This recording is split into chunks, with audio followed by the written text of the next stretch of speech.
السلام علیکم ورحمۃ اللہ وبرکاتہ۔ اشہد ان لا الہ الا اللہ وحدہ لا شریک لہ واشہد ان محمدا عبدہ ورسولہ، اما بعد فاعوذ باللہ من الشیطان الرجیم، بسم اللہ الرحمن الرحیم۔ یا ایہا الذین آمنوا انفقوا مما رزقناکم من قبل ان یأتی یوم لا بیع فیہ ولا خلۃ ولا شفاعہ والکافرون هم الظالمون۔ صدق اللہ العظیم۔ حضرات سامعین اکرام، یہ قرآن مجید کی ایک آیت کریمہ جو میں نے آپ کے سامنے تلاوت کیا ہوں، جس میں اللہ پاک ارشاد فرماتا ہے کہ اے ایمان والو، اس دن کے آنے سے پہلے اپنے مالوں کو خرچو۔ یا ایھا الذین آمنوا انفقوا مما رزقناکم، جو کچھ ہم نے تم کو دیا ہے، من قبل ان یأتی یوم لا بیع فیہ، کہ اس دن آ جائے گا کہ جب تمہاری کوئی تجارت نہیں چلے گی، ولا خلۃ، اور نہ کوئی تمہارا دوست ہوگا، ولا شفاعہ، اور کوئی تم پر شفاعت کرنے والا نہیں ہوگا، والکافرون هم الظالمون، اور کافر لوگ ہی ظالم۔ اور دوسری جگہ اللہ فرماتا ہے واللہ لا يحب الظالمین، اور اللہ ظالموں سے محبت نہیں کرتا۔ آج جو مسلمانان عالم پر اور یہ جو اسلام کے ماننے والوں پر یہ جو بربریت اور یہ ظلم کے جو انبار توڑے جا رہے ہیں، اور جگہ جگہ مسلمانوں کو اور ان کی تجارتوں کو بند کیا جا رہا ہے، یہ اس کی یہی وجہ ہے کہ آپ اپنے مقصد سے ہٹ گئے اور پس پشت اختیار کیا۔ حالانکہ اللہ نے قرآن مجید میں مسلمانوں کو ایک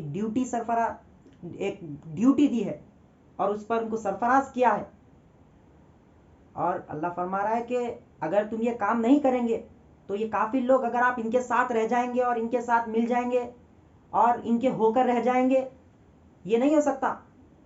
دودھ کا دودھ، پانی کا پانی، یعنی یہ اللہ فرما رہا ہے کہ جو قرآن ہے یہ فرقان ہے، یہ فرق کرنے والی کتاب ہے، تو فرق کر دے کافر اور مسلمانوں میں۔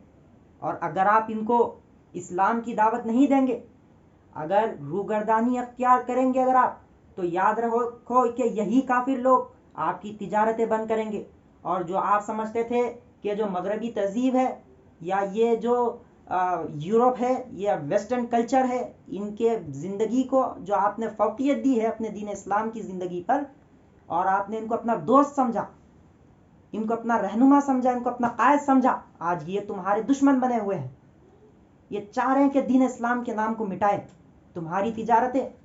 ایک وقت تھا کہ حضرت عبد الرحمن ابن عوف رضی اللہ تعالیٰ عنہ کی تجارت، عثمان غنی رضی اللہ تعالیٰ عنہ کی تجارت، ابو بکر صدیق رضی اللہ تعالیٰ عنہ کی تجارت، ایسے سارے عربستان پر چھاپ پڑ چکی تھی۔ لیکن آج کا یہ عالم ہے کہ مسلمانوں سے تجارت چھین لی جا رہی ہے، کیونکہ یہ تجارت وہ تجارت نہیں جس کا اللہ تمہیں قرآن مجید میں حکم کر رہا ہے۔ اللہ فرما رہا ہے کہ هل ادلکم علی تجارت تنجیکم من عذاب الیم، کیا میں وہ تجارت تم کو بتاؤں جو تمہیں دردناک عذاب سے بچائے گی؟ تؤمنون باللہ ورسولہ وتجاہدون فی سبیل اللہ باموالکم وانفسکم ذالکم خیر لکم ان کنتم تعلمون۔ تمہیں اللہ پر ایمان لانا ہوگا، اس کے رسولوں پر ایمان لانا ہوگا، اور اپنی مال اور اپنے جانوں سے اللہ کے راہ میں جہاد کرنا ہوگا۔ یہ ہے تجارت۔ اللہ کہہ رہا ہے کہ یہ بہترین تجارت ہے کہ اگر تم جانو، اگر تم پہچانو۔ لیکن تجارت آپ کیا سمجھے؟ کہنا بہترین کمائیں اور اچھی زندگی بسر کریں، لوازمات زندگی کو بڑھائیں اور بہترین گھر بار میں رہیں، مسلم غذائیں کھائیں۔ اگر آپ اس کو اور اس سے جو کچھ دنیاوی زندگی سے حصول ہوتا ہے یہ تجارت سے، اگر آپ اس تجارت کو اگر آپ اپنی تجارت سمجھ رہے ہیں تو آپ غفلت میں ہیں۔ یہ غفلت کی زندگی آپ کو سفلیت کا درجہ عطا کرے گی، آپ کو اسفل سافلین میں لائے گی۔ اللہ قرآن مجید میں فرما رہا ہے کہ والذین ينفقون اموالهم باللیل والنہار سرا وعلانیہ، کہ وہ جو اللہ پر ایمان لاتے ہیں وہ دن اور رات میں اور چھپے اور ظاہر کر کے اللہ کے راہ میں خرچ کرتے ہیں۔ کس کو خرچ کرنا ہے؟ انما الصدقات للفقراء، فقراؤں پر اپنے مال کو خرچ کرو۔ یہ بہترین ذریعہ ہے۔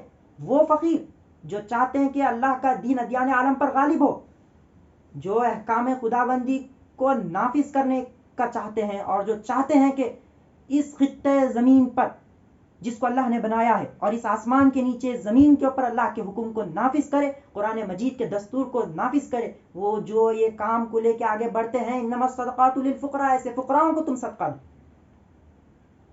حضرت امام حسن رضی اللہ تعالیٰ عنہ سے کسی نے آ کے پوچھا کہ فلانا فلاں جگہ مقام پر ایک بہت بہترین مسجد تعمیر ہو رہی ہے، اس کے لیے کچھ مال دیجئے۔ امام حسن نے فرمایا کہ میں ان کیچڑ اور پتھروں کے پیچھے اپنے مال کو خرچ نہیں کرتا، میں ان فقراؤں کے لیے اپنے مال کو خرچ کروں گا جو اسلام کے علم بردار بن چکے ہیں اور جو اسلام کی ذمہ داری کو اپنے کندھے پر ڈھو ڈھو کے پھرتے ہیں۔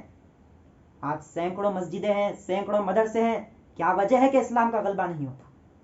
مسجد نبوی ایک مسجد تھی لیکن سارے مکے میں اسلام کا غلبہ ہو چکا تھا۔ کم مٹھی بھر مال دیتے تھے، چند معدود مسلمان جو مٹھی بھر تھے اپنے مال کو اسلام کے لیے خرچ کیا، اس کا نتیجہ برآمد ہوا۔ آج مسلمان لاکھوں اور کروڑوں کے زکوٰۃ نکالتے ہیں اور مالوں کو خرچ کرتے ہیں لیکن کوئی نتیجہ برآمد نہیں ہوتا، کوئی نتیجہ ہم کو نظر نہیں آتا۔ صحابہ تھے جو کھجوریں صبح میں تجارت کر کے لاتے تھے کھانے کے لیے شام کے، لیکن جب انفقو کا اذن حضور نے فرمایا تو سارے کے سارے دے دیتے تھے، اور اس کے نتیجے میں قیصر و کسریٰ کے محلات کے نظارے دکھائے حضور نے۔ آج کروڑوں کا مال خرچ ہو رہا ہے۔ ارے آپ کا مال کدھر جا رہا ہے؟ کیا بس یہ مسجدیں بنائیں گے؟ حدیث شریف میں ہے کہ آخر دور میں مسجدوں کو دلہن کی طرح سجایا جائے گا، اور اسی طرح ہو رہا ہے۔ کوئی دینی عمارات بناتا تو اپنے فرقے کے لیے، کوئی مسجد بناتا تو اپنے فرقے کی تبلیغ کے لیے، اسلام کے لیے کون آگے بڑھنے والا ہے؟ یہی اللہ کہہ رہا ہے ولا خلۃ ولا شفاء، ایک دن ایسا آئے گا تو کہ تم کو جا وجہ اس کام کی طرف روگردانی اللہ لائے گا تم کو اس کام کی طرف۔ ينفقون اموال کے ولا خلۃ ولا شفاء، تم پر کوئی شفاعت کرنے والا نہیں ہوگا۔ اگر شفاعت رحمت للعالمین صلی اللہ علیہ وسلم کے زیر لوا میں آ جاؤ، آپ کے جھنڈے تلے آ جاؤ اور مسلمان کہنے کو فخر کرو، مسلمان کہنے پر پسند کرو اپنے آپ کو، اور کام کی طرف بڑھو اور اپنے مال کو ان لوگوں کے لیے خرچ کرو، ان لوگوں کے لیے خرچ کرو، ان تنظیموں کے لیے خرچ کرو جو چاہتے ہیں کہ اسلام کا غلبہ۔ ورنہ اگر یاد رکھو، اگر تم یہ کام نہیں کرے گے تو یہ کافر جو تم پر ظلم کر رہے ہیں اپنے دل حال سے کہہ رہے ہیں کہ تم ہم کو کیوں مسلمان نہیں کرتے، کیوں ہم تک پیغام محمد صلی اللہ علیہ وسلم کو نہیں پہنچایا، اسی لیے وہ لوگ تم پر ظلم کر رہے ہیں۔ اسی لیے آؤ کہ اگر یہ تجارت کے پیچھے اگر تم بھاگنے والے ہو، سورج کی طرف اگر تم رخ کر کے بھاگو گے تو چھاؤں اتنی دور چلے جائے گا، سورج کے بالمقابل اگر تم بھاگو گے تو یہ چھاؤں تمہارے قدموں تلے آئے گا۔ اگر تم دنیا کی طرف بھاگو گے تو دنیا تمہیں لات مارے گی، اور دنیا کے بالمقابل بھاگے گے دنیا تمہارے قدموں کو لگ کر آئے گی، جس طرح صحابہ کے قدموں کو لگ کر آئے۔ اور والکافرون هم الظالمون، یہ کافر چاہتے ہیں کہ تم پر ظلم کرے۔ واللہ لا يحب الظالمین، اللہ ظالموں سے نہیں محبت کرنے والا، کبھی نہیں محبت کرنے والا، کیونکہ یہ چاہتے ہیں کہ اللہ کے نور کو بجھائے، اور اللہ چاہتا ہے کہ ادیان عالم پر اپنے دین کو غالب کرے۔